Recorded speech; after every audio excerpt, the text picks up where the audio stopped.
What's going on, everybody? My name is Monatui, coach of the Tampa Bay Luxrays, and today I'm bringing you guys our PPL Season 4 Week 2 match versus Sam, aka Foofoo, coach of the Mewcastle United. If you've not done so already, please check out his channel in the description below. He is an amazing battler. He is an amazing guy as well. Even though he's coming off a rough GBA season, he came in second in the PPL last season, and that GBA season does not reflect how good of a battler he is. He defeated us in the GBA as well with very good prep with a Scarf Dragonite, even though you can hashtag blame Schady for that.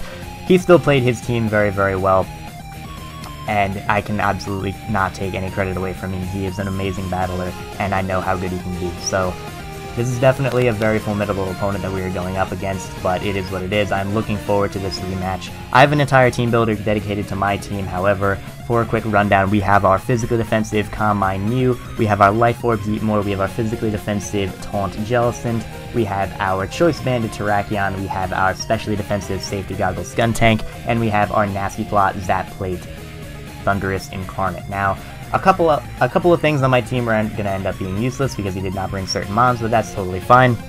I do build my teams to take on whatever team of 6 my opponent decides to bring, so would have really liked to have Shadow Ball on my Jellicent here over Ice Beam, and I definitely could have used like Black Sludge or Lumberry over Safety Goggles on Skuntank, since he obviously did not bring Roserade, but it is totally fine. I'm still glad that I brought the team that I did, because it seems to match up decently.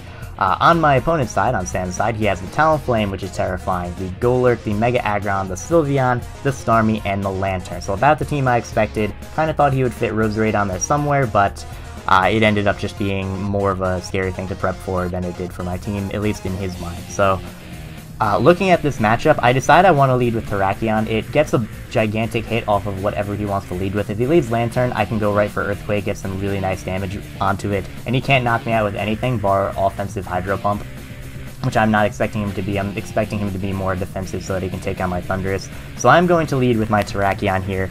And this is a really good situation for me because, like I said in my team builder, with Terrakion's natural bulk, as well as the HP investment, I can take any hit from this thing, including a Banded Brave Bird, and I will be able to knock it out with the Stone Edge. Even if he is faster than me for whatever reason, like he's a fast, bulky Talonflame with Will-O-Wisp, I will happily take a burnt Terrakion over getting rid of this absolute monster to my team.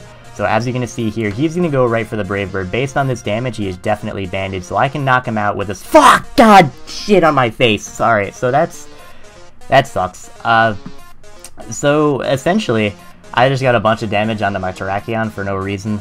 Getting rid of Talonflame turn 1 would have been enormous. Like I said in my team builder, this is absolutely the biggest threat to my team. It 2-KOs everything bar the Mew, my Flying Resist is Thunderous, it hurts everything, it's gonna go first always because of Gale Wings or whatnot, so being able to knock it out there would have been absolutely incredible, and this just absolutely sucks, and right from turn 1 I'm put on the back foot, but it is okay. I do have— it's not okay, but it is not the worst thing in the world, because I do at least have a pseudo switch-in my Mew, which will be able to take this Banded Brave Bird not super well, but it will be able to take it and not be 2-KO'd. So Brave Bird's going to go off. I take a little bit under half from that, and with leftovers it's not a 2-KO.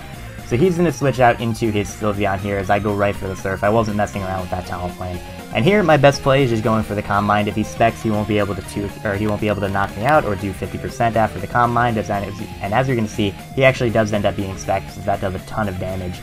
But him realizing that he can't do anything to me decides to switch out into Starmie as I go right for the Roost. And I don't want this being a bulky Starmie with Toxic like I was afraid of, so I'm going to hard switch out into my Skuntank as he does actually reveal the Toxic.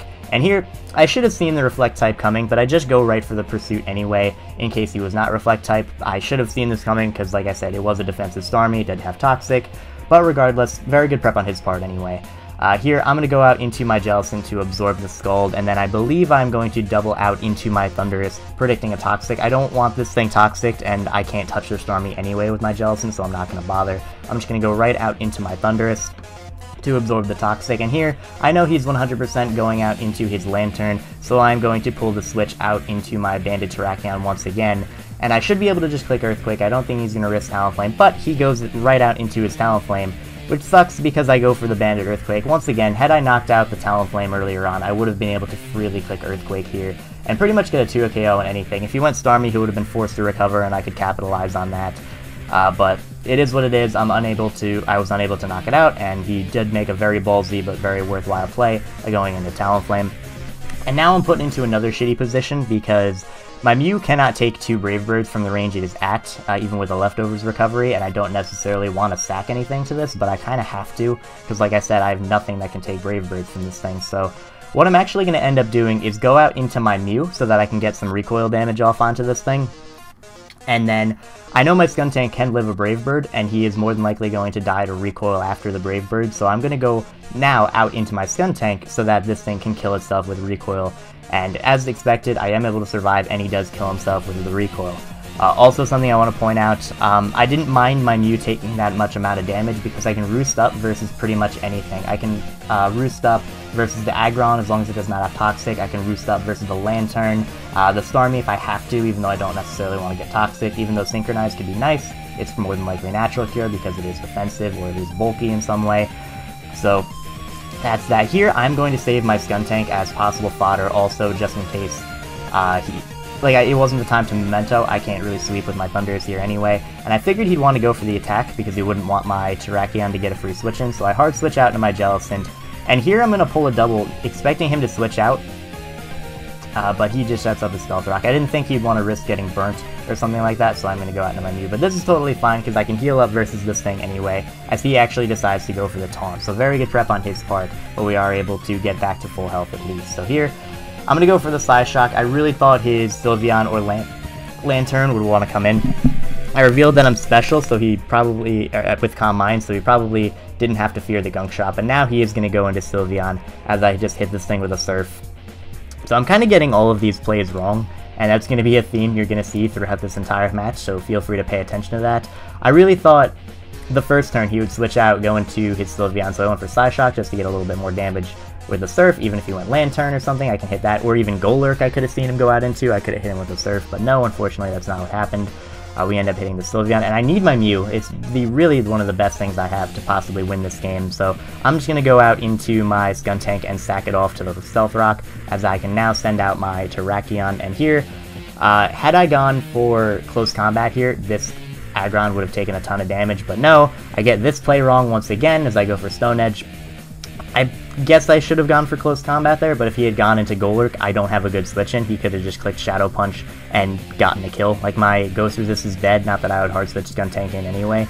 So that definitely sucks. He did make a very good play here, but like I said, I couldn't really risk going for close combat with that Golurk alive. So here, I'm forced out, I am Choice Banded, so I'm going to go back out into my Jellicent, which can deal with this thing relatively well, as he's just going to fire off an Earthquake. He should know that I'm banded at this point, so he did have a relatively free attack there. He's going to go out into his Sylveon as I go for the recover, and at this point I have to stack something to the Sylveon, because it's a spec Sylveon, I'm not going to be able to do enough damage to it. I don't get the Skull Burn, because fuck me, right? But, you know, it's only a 30% chance of whatnot. Gonna go for the next Scald. I do get a crit, but no burn once again, but the crit is at least kind of nice, so that I can, I mean, it doesn't really matter that much, I would have killed this with anything anyway, but here, I go into Heatmore in order to knock this out, not just to give a kill to Heatmore, which is awesome, but if I had gone into Terrakion and knocked this thing out, he had an easy switch into something like his Golurk, which could scare me. He had a free switch into Lantern as well, which could have been, well, he has a free switch in Lantern now, I guess, but I essentially just went Heatmore just because it forced out things like the Mega Aggron. Because, like, if I lock myself into close combat, he goes Golurk. If I lock myself into Stone Edge, he goes Mega Aggron. Both of those things are problems for my team, so it wasn't really worth it. Starmie and Lantern are not quite as bad, even though they are annoying to deal with. So here I'm just going to go for the Fire Blast. I thankfully am able to connect, and we do knock out the Sylveon, giving Heatmore a kill, which is definitely cool at least. Here he's going to go out in a Lantern. I know he's just going to click Volt Switch. Or actually, no, does he click Scald here? Okay, yeah, he is going to click Scald. So I went into Mew, and I get burnt, which is actually what I wanted to do, because at this point I'm really on the back foot, but having my Mew burnt means that I will be able to set up versus the Starmie, because Starmie has Toxic, it can beat me 1v1, it puts me on a timer, and it just, like I said, it just beats me 1v1. Having my Mew burnt means that I can roost off the damage, I'm not continuously getting more and more damage on me turn for turn, I'm at least going to be able to, I'm just going to take like 6% each turn, which is better, because I can set up versus the Mega Aggron if it does not taunt me, which obviously it will, but I can at least sort of beat that not necessarily beat it 1v1, but if I can weaken it or get rid of it, that would be great for my Mew. I can set up versus now the Starmie as well as the Lantern. And Golurk cannot super safely switch in because I do have access to Surf, or I do have Surf on this thing. So getting burnt was my plan. I was kind of like I saw this as like my only possible chance to win, and I do get burnt, which is great. So hopefully I'm going to be able to capitalize on that later on. The Synchronize also activates burning this Lantern, which is really nice because if I am able to weaken this thing enough, I can actually still sweep with my Thunderous because the Starmie will not be able to knock me out from where I'm at. So here, I'm just going to roost up, get myself as healthy as possible, and then on the following turn I am going to switch out into my Thunderous, expecting either a Taunt or an Earthquake, or yeah, probably an Earthquake. So he is going to taunt me here, and here's where I get more plays wrong. I go for Dark Pulse, expecting the Lantern to want to come in, because this is only switching to this thing. He's going to get some nice heavy slam damage off on me. Now I'm like, okay, there's no way he's going Lantern. He sees that Heatmore is actually a gigantic threat to his team because it knocks out the Aggron, it can knock out Lantern with the Giga Drain if I get some more damage onto it, knocks out the Golurk with Giga Drain after I get some damage onto it, can Sucker Punch the Starmie, and I obviously can't safely switch in because of Giga Drain. So I'm like, there's no way he's going Lantern. God, dicks in my goddamn mouth. Alright, so he's gonna go Lantern. Going for Dark Pulse there just to get off damage onto it would have been absolutely amazing for my Heatmore, but that's not the case. I'm gonna go out into my Terrakion, and here I can kind of just safely quick click Earthquake as he goes into Starmie. So neither of the things that I wanted to, not really the thing I wanted to come in, but it's not the worst thing in the world because at least he's in range of Heatmore now. But as you're going to see, he is going to outspeed me, which is to be expected. He's probably got like a lot of speed, timid, and then like max HP, maybe a little bit in defense, which is a good prep on his part. But here, I'm going to go Mew, and I really should have clicked Surf here, because I should have expected the Golurk to want to come in, and I possibly could have 2-KO'd it. Actually, we'll see if I 2-KO here with the Surf at +1. Yeah, I definitely did. So had I clicked Surf there, I might have been able to win this game because I would have been able to 2-KO the Golurk. He couldn't safely switch into anything. Would have been great. Granted, Mega Aggron can taunt me and still beat me, so it probably didn't matter in the long run as far as the match was concerned, but it definitely mattered in terms of differential, at least. And I don't know, I might have been able to pull it out just because I maybe could have killed the Aggron in a couple hits, but regardless, it's now Heatmore versus the world, and we're going to see how this works out. He gets another kill with Giga Drain against the Golurk. That's cool. Heatmore doing work this game. But now he's just going to send out his Lantern, and funnily enough, I get a crit, and that actually does a decent amount of damage. 55% is very impressive, but not enough, and this Skull is easily going to take me out. So that was a 3-0 victory for Sam of the Mewcastle United. So, I won't lie, the turn 1 definitely sucked, like a lot, because that forced my Skuntank to pretty much die. Well, it forced my Skuntank to take a ton of damage. It weakened my Terrakion heavily. Like, it would have been fine if I hit the Stone Edge and Terrakion still had that damage on it, because just getting rid of Talonflame would have been awesome. It would have been the best thing that could have happened. But Talonflame early on was able to put a ton of pressure on my team because of the miss. Weakened the Mew, weakened the Skuntank, pretty much forced me to stack the Skuntank. But obviously that's not Sam's fault. As soon as it happened, he was like, "Oh my god, I'm so sorry," and like, don't worry, it's not your fault. The game hates me. But after that, I could have played, also after that, like, I lost every, I guess I'll call them 50-50s. I'm not entirely sure if they were exactly 50-50s, because he I guess he was in my head more than I was in his head, because he called my plays, like, perfectly. Like, the Stone Edge on the, as he, like, Terrakion goes to Stone Edge as he sends in Mega Aggron, damn it. The Earthquake as he sends in Talonflame. The Earthquake as he sends in Starmie, though I guess that was his best overall play regardless, even though Stone Edge did knock him out. Starmie wasn't doing too much for the rest of the game. Still a very good play on his part. The Thunderbolt from Thunderous into the Lantern, and then prior to that, the Dark Pulse on his Aggron staying in. So, there wasn't... So I felt like I lost all of those predictions, whether that was just kind of luck-based or whether Sam was like reading my mind like an ancient Jedi, then I'm not entirely sure. I'm pretty sure it was just kind of lucky. This is a terrible outro. What I'm trying to say is, he got every play right and I got every play wrong, so that definitely sucked for me as well. If there's one good thing to come out of this game, it's that Heatmore did some things, and that is it. We end up losing 3-0. First game we've lost in the PPL since Season 1 of D2, which is definitely something good, but the streak is over. Let's start a new one.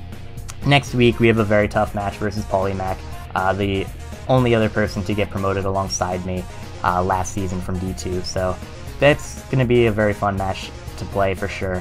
Thank you guys very much for watching. I hope you did enjoy, and I will see you in the next one.